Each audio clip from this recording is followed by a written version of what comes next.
Hello friends, welcome to travel and Raj. ഞാനിന്ന് പറവൂർ മൂകാംബിക അല്ലെങ്കിൽ ദക്ഷിണ മൂകാംബിക എന്നറിയപ്പെടുന്ന ക്ഷേത്രത്തിൽ. അപ്പോൾ സ്കൂള് നാളെ തുറക്കുന്നതുകൊണ്ട് ഭയങ്കര തിരക്കായിരുന്നു. അപ്പോൾ അങ്ങനെ അവിടെ നിൽക്കുമ്പോഴാണ് പെട്ടെന്ന് ഇന്ന് മഴ ഉണ്ടായിരുന്നില്ല, പെട്ടെന്ന് വൈകുന്നേരം മഴ വരുന്നത്. അപ്പം മഴയത്തെ അമ്പലവും അതുപോലെ തന്നെ അമ്പലക്കുളത്തിൽ ആ മഴത്തുള്ളി അല്ലെങ്കിൽ വീഴുന്നതും തണുത്തൊരു കാറ്റും അത്യാവശ്യം ഇടിമിന്നലും ഉണ്ടായിരുന്നു.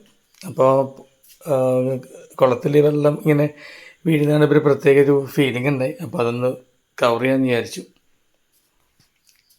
നമുക്കറിയാമല്ലോ, കുളം എന്ന് പറയുമ്പോൾ കുറേ വലിയൊരു ഏരിയയിലായിരിക്കും. അപ്പോൾ അവിടെ ഇങ്ങനെ മഴത്തുള്ളിൽ വന്ന് വീണ സൗണ്ടും ആ ചെറിയ കാറ്റും അതൊരു അവിടെ ചെന്ന് നിൽക്കുമ്പോഴേ ഫീലിംഗ് അറിയാൻ പറ്റുള്ളൂ.